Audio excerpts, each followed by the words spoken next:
সামনে যে ইলেকশন আসছে, ইলেকশনের যে প্রস্তুতি আমাদের কীরকম এবং সেই অনুযায়ী আমরা কি কি কাজ আরও করতে পারি জোরদারভাবে, সেগুলো নিয়ে আলাপ হয়েছে। প্রথম ছিল যে কোঅর্ডিনেশন বাড়ানো, আর্মি, পুলিশ এবং গ্রাসরুটের যে লোকাল অ্যাডমিনিস্ট্রেশন, এদের মধ্যে কোঅর্ডিনেশন বাড়ানোর কথা বারবার জোর দিয়ে বলা হয়েছে এবং এই কোঅর্ডিনেশনটা লোকাল লেভেলে এবং এটা একটা ন্যাশনাল লেভেলে, দুইটা জায়গায় খুব দ্রুততার সাথে এটা কোঅর্ডিনেশন বাড়ানোর বিষয়ে জোরদার করে বলা হয়েছে।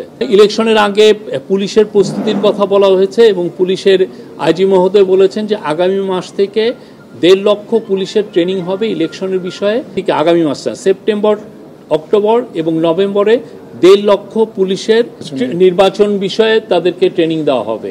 তারপরে ইলেকশনকে সামনে রেখে আপনারা জানেন যে প্রচুর ডিসইনফরমেশন অলরেডি সার্কুলেট শুরু হয়েছে, সামনে এটা আরও ইন্টেন্সিফাই করবে। তো এইটাকে সামনে রেখে ন্যাশনাল ইনফরমেশন একটা সেন্টার, যেখানে আমরা খুব দ্রুততার সাথে এই ডিসইনফরমেশনগুলোকে আমরা ডিবাঙ্ক করতে পারবো, সেইটার একটা ক্রিয়েট করার চিন্তাভাবনা হচ্ছে এবং এটা নিয়ে অনেক বিশদ আলোচনা হয়েছে। ওয়ালটন এখন দেশের সীমানা পেরিয়ে পৌঁছে গিয়েছে 50টিরও বেশি দেশে। ওয়ালটন, ঘরে ঘরে বিশ্বজুড়ে।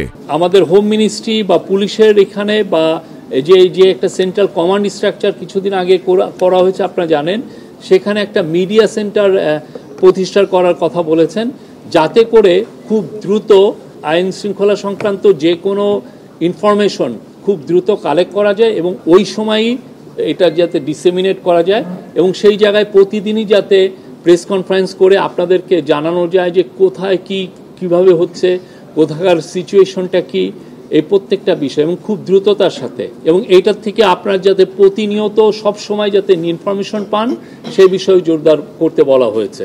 এবং এই বিষয়ে প্রফেসর ইউনূস বারবার বলেছেন পুলিশের যে কাজগুলো অনেক ক্ষেত্রেই মানুষের কাছে আসছে না ইনফরমেশন সেন্টার বা একটা মিডিয়া সেন্টার না থাকার কারণে। পুলিশ অনেক জায়গায় অনেক ভালো ভালো কাজ করছেন, অনেক জায়গায় ইন্টারভেনশন ওরা খুব দ্রুতই করছেন, কিন্তু দেখা যাচ্ছে যে এই বিষয়গুলো আমাদের অনেকের কাছেই জানা থাকছে না। সেই জন্য এই মিডিয়া সেন্টারটা এটা এইভাবে কাজ করবে। হচ্ছে যে আজকে ইউএস অ্যাম্বাসাডার, ইউএস চার্জে অ্যাফেয়ার্স টেসি অ্যান্ড জ্যাকবসন আজকে প্রফেসর ইউনূসের সাথে কল অন করেছেন। এটা খুবই একটা সৌহার্দ্যপূর্ণ একটা পরিবেশে মিটিং হয়েছে। সেই মিটিংয়ে ইউএস এর বাংলাদেশের যে ট্যারিফ টকস, তারপরে কাউন্টার টেরোরিজম, আমাদের ইলেকশনের প্রস্তুতি, কনসেনসাস কমিশনের যে ডায়ালগগুলো হচ্ছে সেগুলো নিয়ে কথাবার্তা হয়েছে।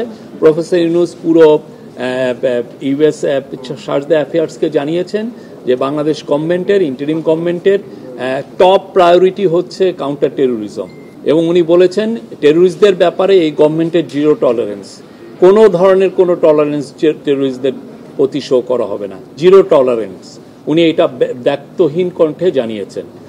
আর আজকে আপনি জানেন আজকে রাতে আমাদের প্রতিনিধি দল ইউএসএ যাচ্ছেন, আজকে ট্যারিফের টকস হওয়ার কথা, সেইটা আমরা আশা করছি যে এই টকসটা ভালোভাবে কনক্লুশন হবে এবং আমরা এই প্রতিনিধির সাথে, যদিও টকসে থাকবেন না, বাট প্রতিনিধির সাথে একটা গ্রুপ অফ বিজনেসম্যানও যাচ্ছে। সেনাবাহিনীর তরফ থেকে বলা হয়েছে যে প্রায় 60,000-এর মতো ট্রুপস এই নির্বাচনী ডিউটিতে থাকবেন।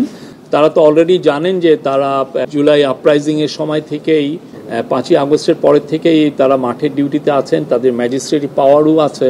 তো আমরা আশা করছি যে এই নির্বাচনের সময় তাদের একটা বলিষ্ঠ ভূমিকা থাকবে এবং তারা মূলত স্ট্রাইকিং ফোর্স হিসেবে থাকবেন আইন শৃঙ্খলা পরিস্থিতি নিয়ন্ত্রণের জন্য। আমাদের যাতে ইন্টেলিজেন্স এজেন্সিগুলো তাদের কাজ জোরদারভাবে করতে পারে এবং ইলেকশনের সময় যাতে আমাদের ইন্টেলিজেন্সের কোনো ধরনের কোনো উইকনেস না থাকে সেই জন্য বলা হয়েছে এবং এই ক্ষেত্রেও আমাদের যাতে কোঅর্ডিনেশনগুলো ভালো হয় সেই জন্য বলা হয়েছে। গোপালগঞ্জের বিষয়ে তো আমাদের গভর্নমেন্ট একটা ইনকোয়ারি কমিশন করেছেন, তারা একজন সুপ্রিম কোর্টের একজন রিটায়ার্ড জাস্টিস এই বিষয়টা দেখছেন এবং তারা অবশ্যই উনি দেখবেন যে আমাদের কোনো ইন্টেলিজেন্স ফেইলিউর ছিল কিনা গোপালগঞ্জে।